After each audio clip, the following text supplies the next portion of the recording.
Почитуван ректор Мираковски, почитувани декани, почитувани професори, почитуван професор Боев, кој што заедно со ректорот беше денес наш домаќин, почитувани присутни медиуми, почитуван колега Шачири.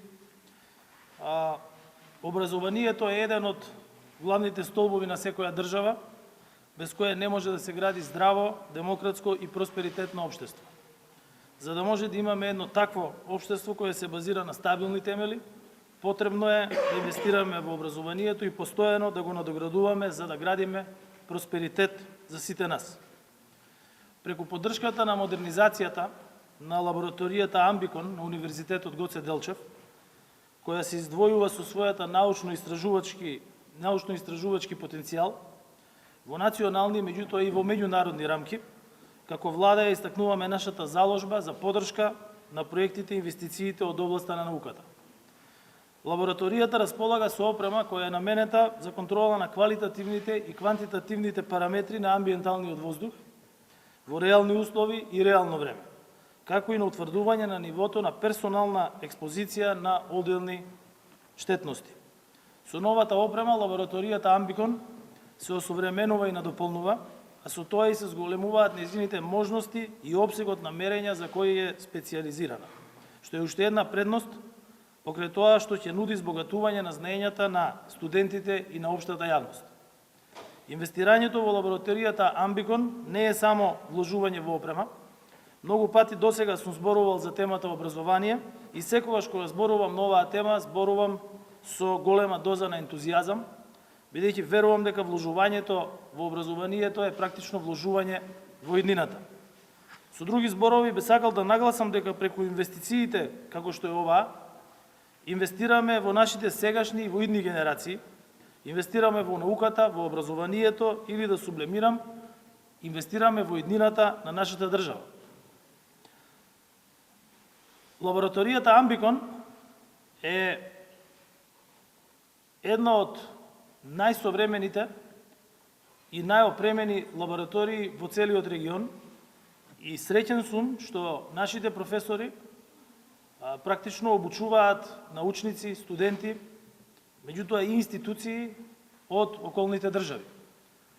Тоа од една страна представува задоволство да се одобрат инвестиции во истата, кажа и ректорот, владата одобри 300.000 евра, остатокот од 100.000 евра беше вложување на Универзитетот Гоце Делчев од Штип и тоа е начинот на кој се гради основа за понатамошни научни истражувања. Оваа лабораторија има можности и за надоградување.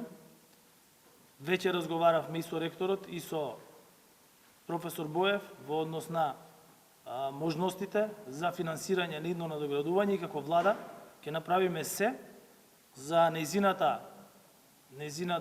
опременост да се зголеми и со тоа да се прошири и опсегот на квантитативните и квалитативните истражувања кои што може да ги прави во други области кои што исто така ќе зголемат конкурентноста, меѓутоа и престижот и на лабораторијата, и на факултетот, и на целиот универзитет, и на нашата држава. Во неколку наврати досега исто така сум нагласувал дека образованието е она што останува откако ќе се заборави наученото во училиште.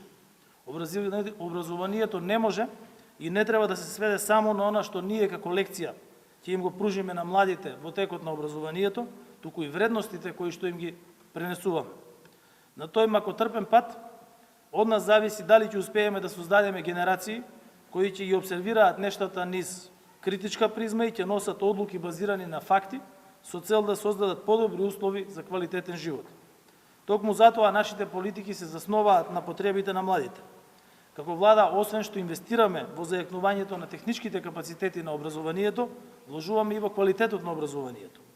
Од вкупниот буџет за научно-истражувачка дејност за 2023 година, најголем дел се предвидени за национални научно-истражувачки проекти, потоа се планирани поддршка на научни трудови, организирање на научни собири, учество на домашни истражувачки и на меѓународни научни собири во странство, студиски престои во странство и престој на странски научно-истражувачки тимови во Република Северна Македонија. како и надоместок на средства за објавени научни трудови во списанија со импакт фактор. Понатаму секоја година се доделуваат стипендии за ученици од средните училишта, како и за универзитетските студенти на различни основи, како например врз основа на приходите на семејствата или врз основа на академскиот успех. Веќе една година како воведовме стипендии за третиот циклус на студии во научните области од природните науки, математиката и техничко-технолошките науки.